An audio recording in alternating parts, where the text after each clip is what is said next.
एक nexus being जो कि रियलिटी को रीशेप कर सकती है, एक एब्सोल्यूट बीइंग जो कि पूरे मल्टीवर्स में एक ही है, और एक एंकर बीइंग जिसके ऊपर पूरे यूनिवर्स का सर्वाइवल टिका हुआ है। मार्वल का मल्टीवर्स सागा सिंपल नहीं है, यहाँ हर मूवी हर सीरीज के साथ एक नया कंसेप्ट सामने आता है जो कि रीशेप करता है मल्टीवर्स को। कुछ सेट ऑफ रूल्स जो कि मल्टीवर्स की स्टेबिलिटी को डिफाइन करते हैं। यहाँ वेरिएंट्स है, नेक्सस बीइंग है, एब्सोल्यूट पॉइंट्स है, एंकर बीइंग्स है, एनोमलीज है और एनोमली बीइंग्स जैसे कंसेप्ट हैं। अब इन्फिनिटी सागा तो बहुत ही सिंपल था, जहाँ ऑडियंस को सिर्फ 6 इन्फिनिटी स्टोन्स को ट्रैक करना था और उन्हें सब समझ आ गया। तो मल्टीवर्स सागा इन्फिनिटी सागा से थोड़ा सा कम्प्लेक्स है, और इसीलिए मैं आपके लिए लेकर आया हूँ मार्वल मल्टीवर्स 101, जहाँ मैं आपको मल्टीवर्स सागा के जबरदस्त कंसेप्ट्स एक एक करके समझाऊंगा, जिन्हें समझने के बाद आप अपने दोस्तों के बीच जब थ्योरीज डिस्कस करोगे तो बात ही कुछ और होगी। तो चलिए मार्वल के मल्टीवर्स को अच्छे से समझते हैं। हर कहानी की शुरुआत होती है एक चॉइस से, और मार्वल मल्टीवर्स में हर चॉइस एक नई कहानी बनाती है, जिसको समझने के लिए हमें चलना होगा एवेंजर्स एंड गेम में, क्योंकि वहीं पर हमें मार्वल मल्टीवर्स का पहला ऐसा बंदा दिखा था जो वेरिएंट बना।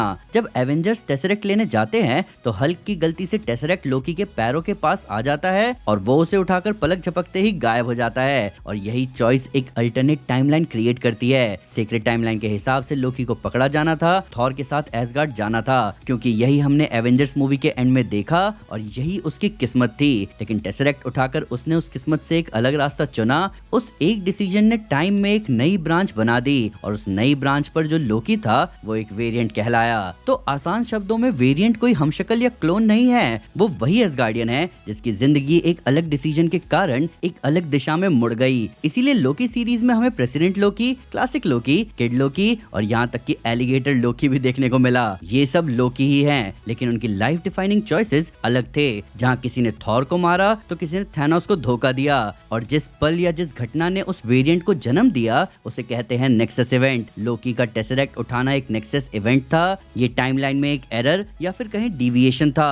पहले टीवीए का काम इन्हीं नेक्सस इवेंट्स को ढूंढकर उस पूरी ब्रांच टाइमलाइन को प्रून यानी कि मिटा देना था, ताकि सब कुछ सीक्रेट टाइमलाइन के हिसाब से चलता रहे। लेकिन अब जब ही हू रिमेन्स मर चुका है और टीवीए ने अपने काम करने का तरीका बदल लिया है, तो अब हर नेक्सस इवेंट एक पूरा नया यूनिवर्स बना रहा है। यहाँ पर समझने वाली बात यह है कि जब ही हू रिमेन्स था तो उस वक्त सीक्रेट टाइमलाइन का मतलब था एक ऐसी टाइमलाइन जिसमें सिर्फ वही इवेंट्स हो जो फ्यूचर में ही हू रिमेन्स को मदद करे वापस से मल्टीवर्सल वॉर जीतने में, ना कि किसी और कैंग वेरिएंट को। इसके अलावा ही हू रिमेन्स कुछ अल्टरनेट टाइमलाइंस को ग्रो होने देता है, तब तक जब तक कि वो उसके लिए खतरा ना बने। इसीलिए हमें वॉइड में इतने सारे लोकी वेरिएंट्स दिखे। यहाँ पर मार्वल ने चीजों को थोड़ा और गहरा बनाया, जहाँ उन्होंने स्पेसिफाई किया कि हर इवेंट इंपॉर्टेंट या एक जैसे नहीं होते, और यहीं पर इंट्रोड्यूस हुआ एब्सोल्यूट पॉइंट। एक नेक्सस इवेंट टाइमलाइन में एक छोटी सी गलती की तरह है जिसे ठीक किया जा सकता है। जैसे दीवार से अगर आप एक ईंट निकाल दोगे तो दीवार कमजोर होगी पर वो अपनी जगह पर खड़ी रहेगी। वहीं अगर हम एक एब्सोल्यूट पॉइंट की बात करें तो ये उस दीवार की पूरी फाउंडेशन है। अगर आपने फाउंडेशन हटाया तो पूरी दीवार ही गिर जाएगी। मार्वल सिनेमैटिक यूनिवर्स की भाषा में बोले तो अगर एब्सोल्यूट पॉइंट को चेंज किया जाएगा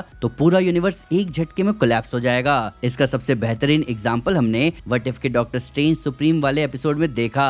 उसके यूनिवर्स में क्रिस्टीन पाल्मर की कार एक्सीडेंट में मौत एक एब्सोल्यूट पॉइंट थी। वहाँ स्ट्रेंज ने टाइम स्टोन का इस्तेमाल करके लाखों बार उस पल को बदलने की कोशिश की, लेकिन हर बार किसी न किसी तरीके से क्रिस्टीन मारी जाती है। ऐसा इसलिए हुआ क्योंकि यूनिवर्स जानता था कि क्रिस्टीन की मौत से मिलने वाले दुख से ही स्ट्रेंज मिस्टिक आर्ट्स की गहराइयों में जाएगा, और ये दुख उसे इतना पावरफुल सॉर्सरर बनाएगा जिसमें पावर होगी ना सिर्फ डोरमामू जैसी मुसीबत से निपटने की, बल्कि वो इन्फिनिटी अल्ट्रॉन जैसे पावरफुल बीइंग के वार को भी एक टॉफी की तरह निकल जाएगा। ये दुख की बात जरूर थी, पर इस यूनिवर्स में क्रिस्टीन की मौत एक एब्सोल्यूट पॉइंट बन गई जिसको बदलना इम्पॉसिबल था।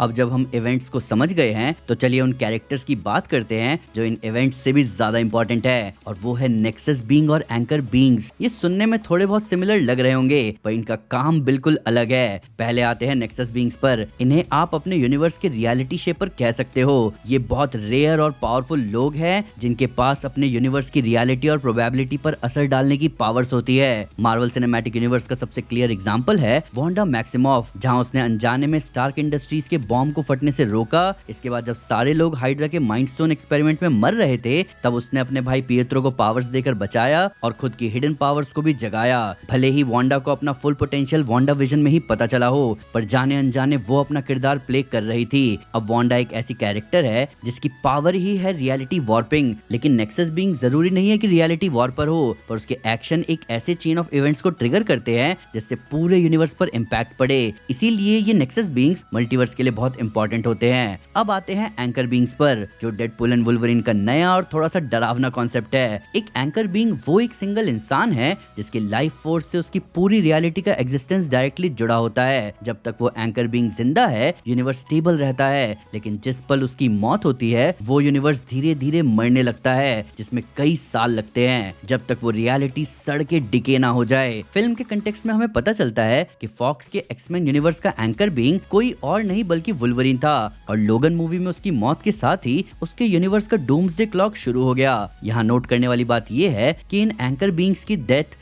एक नेचुरल प्रोसेस जैसा है जो टाइम लेता है कंप्लीट होने में, ना कि एब्सोल्यूट पॉइंट की तरह जो कि एक बार में रियलिटी को डिस्ट्रॉय कर दे। कई लोग नेक्सस बीइंग और एंकर बीइंग में कंफ्यूज हो सकते हैं, तो इन दोनों के बीच में फर्क समझने के लिए मैं आपको एक एग्जांपल देता हूँ। मान लो कि एक यूनिवर्स एक शिप है, नेक्सस बीइंग उस शिप का कैप्टन है जो शिप का रास्ता बदल सकता है, और अगर कैप्टन मर जाए तो शिप में अफरा तफरी मच सकती है, लेकिन शिप चलते रहेगा।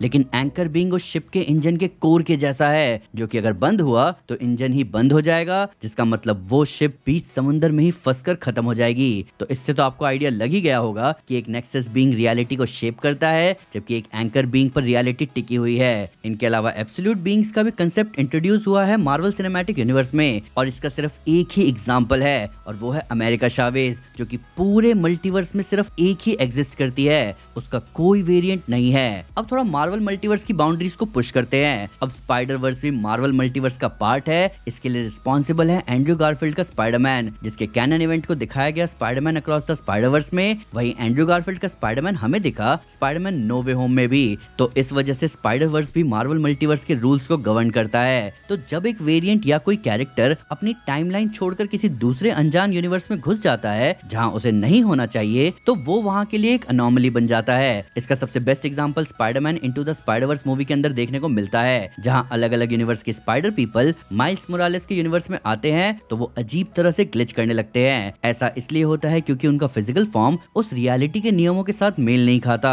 वो उस यूनिवर्स के लिए एक फॉरेन फाइल की तरह है जो वहां के सिस्टम को क्रैश कर रहा है। इसलिए स्पाइडरमैन 2099 इन अनोमलीज को पकड़कर उनके घर वापस भेजता है, ताकि वो किसी कैनन इवेंट जो कि एब्सोल्यूट पॉइंट का ही एक वर्जन है उसमें कोई गड़बड़ ना कर दे, जैसे माइल्स ने पवित्र प्रभाकर के यूनिवर्स में कर दिया था। मैं जानता हूँ कि अब आप बोलोगे कि भाई स्पाइडरमैन नो वे होम में तो ऐसा कुछ नहीं हुआ था जब टोबी और एंड्रू का स्पाइडरमैन मार्वल सिनेमैटिक यूनिवर्स में आए थे। तो मेरे हिसाब से इसके पीछे का रीजन जुड़ा है मैजिक से, जहां क्रॉस द स्पाइडरवर्स मूवी में स्पाइडर पीपल दूसरे यूनिवर्स में ट्रैवल करने के लिए टेक यूज कर रहे थे खुद को स्टेबल रखने के लिए, जबकि डॉक्टर स्ट्रेंज के मैजिक ने उनको इस यूनिवर्स की फ्रीक्वेंसी में फिट कर दिया था टेम्पररी। इसीलिए स्ट्रेंज को भी जल्दी थी उनको वापस उनके यूनिवर्स में भेजने की, क्योंकि उनके यहाँ होने से दोनों यूनिवर्स के इवेंट्स में फर्क पड़ रहा था। अब एक कंसेप्ट तो नहीं पर एक लूप होल था अपोकलिप्स के नाम से, जिसको लोकी सीरीज के सीजन 1 में बताया गया था, जिसे सिल्वी यूज कर रही थी छुपने के लिए, क्योंकि टीवीए अपोकलिप्स में किसी को ट्रेस नहीं कर सकता, क्योंकि एक बार कहीं अपोकलिप्स आ जाए तो उस जगह के बर्बाद होने के बाद वहाँ कुछ नहीं बचता,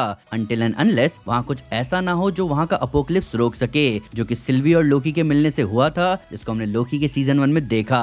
तो ये है आपका मार्वल मल्टीवर्स 101, जिसमें आपको हमने variants, anchor beings, nexus beings, absolute point, nexus events और अनोमलीज के बारे में अच्छे से बताया। ये सारे तो नहीं, पर इनमें से कई कंसेप्ट आने वाली एवेंजर्स डूम्सडे और सीक्रेट वॉर्स में यूज होंगे। पर फिर भी अगर उससे कोई डिटेल मिस हो गई हो या आपके पास कोई नया फैक्ट है इस वीडियो से रिलेटेड, तो प्लीज हमें कमेंट से जरूर बताएं। वीडियो अच्छी लगे तो लाइक जरूर करें और चैनल को सब्सक्राइब करना ना भूलें। साथ ही साथ एक स्टेप आगे आकर अपने फेवरेट चैनल को सपोर्ट करें मेंबरशिप लेकर। Thank you guys, this is Aman Sinha and you are super super. Piece.